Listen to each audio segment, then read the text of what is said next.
Shalom saudara yang terkasih di dalam Yesus Kristus. Marilah kita berdoa sebelum memulai membaca firman Tuhan pada hari ini. Allah Bapa kami di dalam kerajaan surga, terima kasih buat hari baru yang Tuhan Yesus berikan kepada kami pada hari ini. Kami ada dan menjalani kehidupan kami pada hari ini, semua karena anugerah dan kemurahan-Mu semata. Sekarang ya Bapa, kami akan membaca sebagian kecil daripada firman-Mu. Tuhan, mari Engkau memberkati, menuntun, dan memberikan kami hikmat di dalam kami membaca firman-Mu pada hari ini. Inilah doa kami di dalam nama anak-Mu Tuhan Yesus Kristus. Kami sudah berdoa. Amin. Imamat pasalnya yang ke-7, korban penebus salah. Inilah hukum tentang korban penebus salah. Korban itu ialah persembahan Maha Kudus.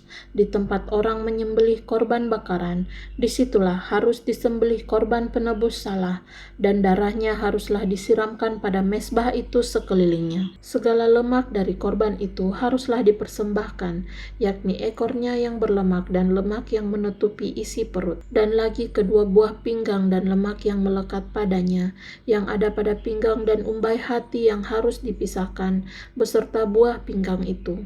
Haruslah imam membakar semuanya itu di atas mezbah sebagai korban api-apian bagi Tuhan. Itulah korban penebus salah.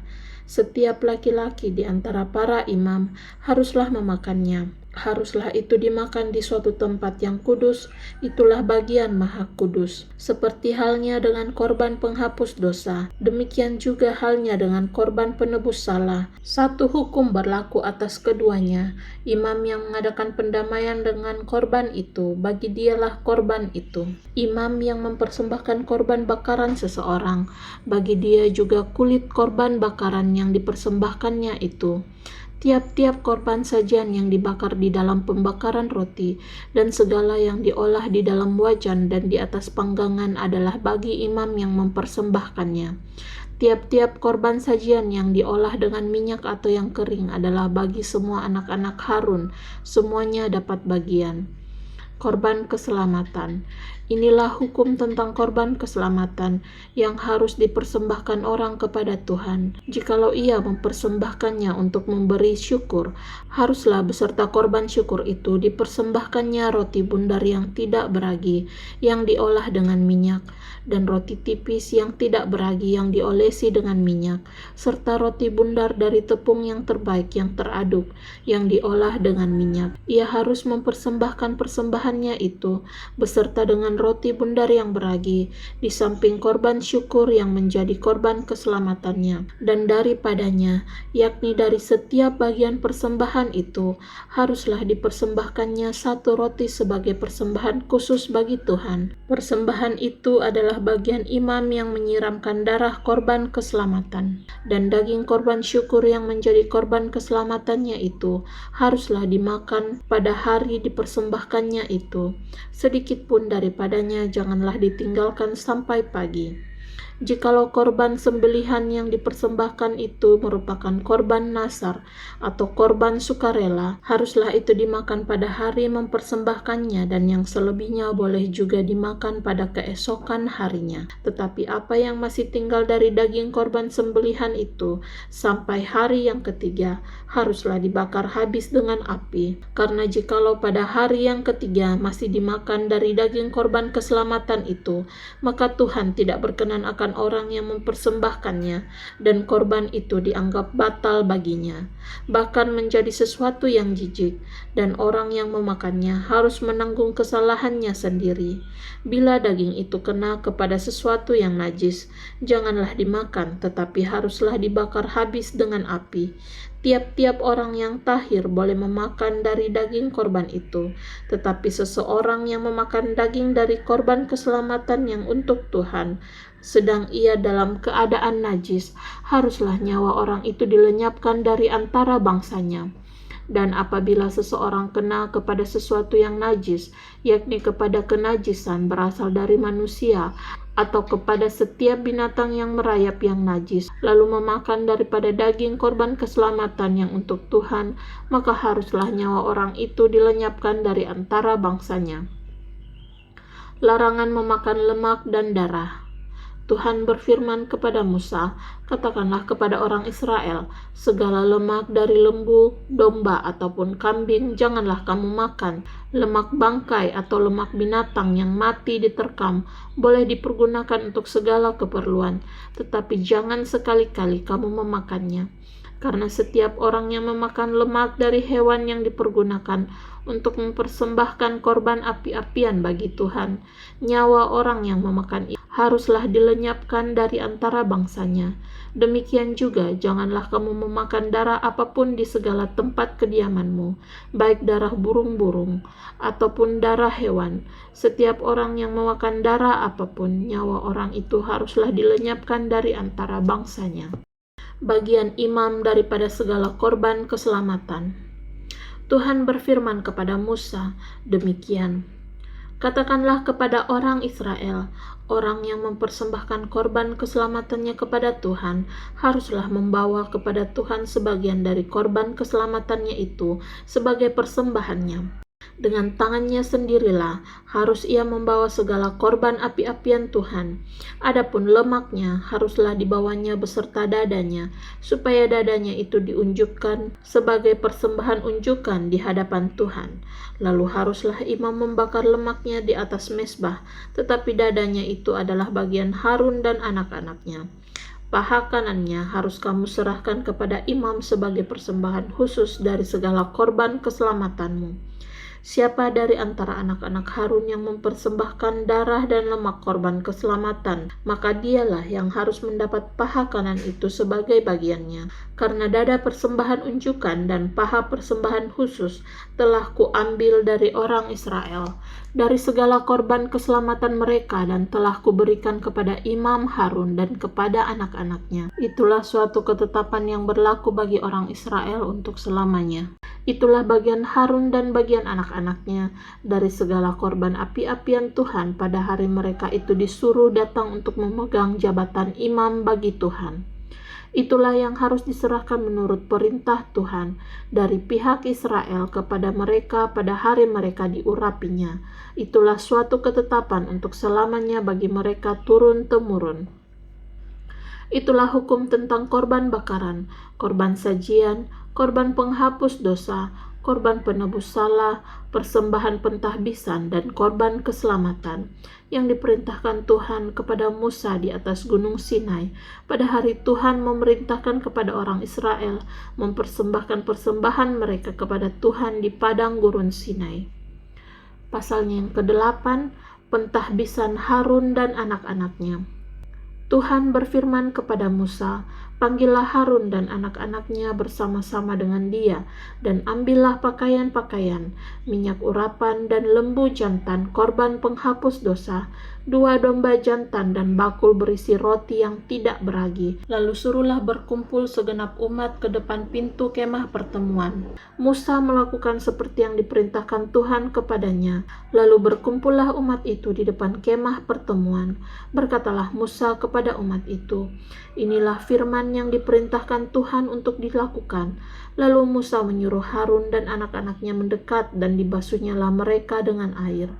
Sesudah itu dikenakannyalah kemeja kepadanya, diikatkannya ikat pinggang, dikenakannya gamis, dikenakannya baju efod, diikatkannya sabuk baju efod, dan dikebatkannya sabuk itu kepadanya. Dikenakannya tutup dada kepadanya, dan dibubuhnya di dalam tutup dada itu Urim dan Tumim. Kemudian ditaruhnyalah serban di kepalanya, dan di atas serban itu di sebelah depan ditaruhnyalah patam emas, yakni jamang yang kudus, seperti yang diperintahkan Tuhan kepada Musa. Musa mengambil minyak urapan, lalu diurapinyalah kemah suci serta segala yang ada di dalamnya, dan dikuduskannya semuanya itu. Dipercikannyalah sedikit dari minyak itu ke mezbah 7 kali, dan diurapinya mezbah itu serta segala perkakasnya, dan juga bejana pembasuhan serta alasnya untuk menguduskannya. Kemudian dituangkannya sedikit dari minyak urapan itu ke atas kepala Harun, dan diurapinyalah dia untuk menguduskannya. Musa menyuruh anak-anak Harun mendekat, lalu dikenakannya kemeja kepada mereka, diikatkannya ikat pinggang, dan dililitkannya destar seperti yang diperintahkan Tuhan kepada Musa. Disuruhnyalah membawa lembu jantan korban penghapus dosa, lalu Harun dan anak-anaknya meletakkan tangannya ke atas kepala lembu jantan korban penghapus dosa itu. Lembu itu disembelih, lalu Musa mengambil darahnya. Kemudian dengan jarinya dibubuhnyalah darah itu pada tanduk-tanduk mezbah sekelilingnya. Dan dengan demikian disucikannyalah mezbah itu dari dosa. Darah selebihnya dituangkannya pada bagian bawah mezbah. Dengan demikian dikuduskannya mezbah itu dan diadakannya pendamaian baginya. Diambillah segala lemak yang melekat pada isi perut, umbai hati, kedua buah pinggang serta lemaknya. Lalu Musa membakarnya di atas mezbah. Tetapi lembu jantan itu dengan kulit, daging, dan kotorannya dibakarnya habis di luar perkemahan, seperti yang diperintahkan Tuhan kepada Musa. Kemudian disuruhnya membawa domba jantan korban bakaran. Lalu Harun dan anak-anaknya meletakkan tangannya ke atas kepala domba jantan itu. Domba itu disembelih, lalu Musa menyiramkan darahnya pada mezbah sekelilingnya. Domba itu dipotong-potong menurut bagian-bagian tertentu. Lalu Musa membakar kepalanya dan bagian-bagiannya dan lemaknya, tetapi isi perut dan betisnya dibasuh dengan air. Lalu Musa membakar seluruh domba jantan itu di atas mezbah. Itulah korban bakaran yang baunya menyenangkan, yakni suatu korban api-apian bagi Tuhan, seperti yang diperintahkan Tuhan kepada Musa. Kemudian disuruhnya membawa domba jantan yang lain, yakni domba persembahan pentahbisan. Lalu Harun dan anak-anaknya meletakkan tangannya ke atas kepala domba jantan itu. Domba jantan itu disembelih, lalu Musa mengambil sedikit dari darahnya dan membubuhnya pada cuping telinga kanan Harun, pada ibu jari tangan kanan, dan pada ibu jari kaki kanannya. Musa menyuruh anak-anak Harun mendekat, lalu membubuh sedikit dari darah itu pada cuping telinga kanan mereka, pada ibu jari tangan kanan, dan pada ibu jari kaki kanan mereka.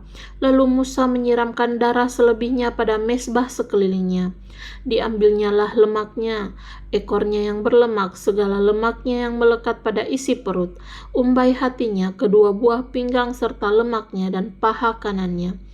Dan dari dalam bakul berisi roti yang tidak beragi yang ada di hadapan Tuhan, diambilnyalah satu roti bundar yang tidak beragi, satu roti bundar yang diolah dengan minyak, dan satu roti tipis, lalu diletakkannya di atas segala lemak dan di atas paha kanan itu, dan ditaruhnya seluruhnya di telapak kanan Harun dan di telapak tangan anak-anaknya, dan dipersembahkannya semuanya sebagai persembahan unjukan di hadapan Tuhan. Kemudian Musa mengambil semuanya dari telapak tangan mereka, lalu dibakarnya di atas mezbah, yaitu di atas korban bakaran. Itulah persembahan pentahbisan untuk menjadi bau yang menyenangkan. Itulah suatu korban api-apian bagi Tuhan.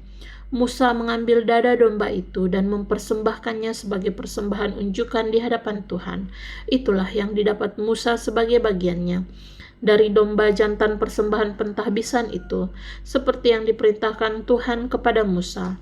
Dan lagi Musa mengambil sedikit dari minyak urapan dan dari darah yang di atas mezbah itu, lalu dipercikkannya kepada Harun, kepakaiannya, dan juga kepada anak-anaknya dan kepakaian anak-anaknya.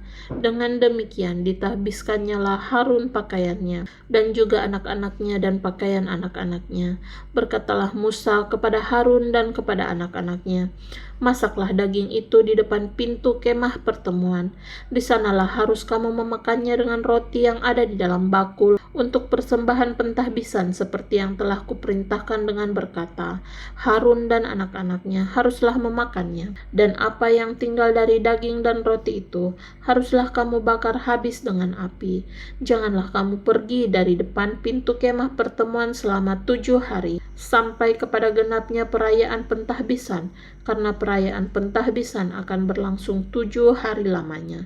Seperti yang diperbuat pada hari ini, demikian juga diperintahkan Tuhan kamu perbuat kelak untuk mengadakan pendamaian bagimu.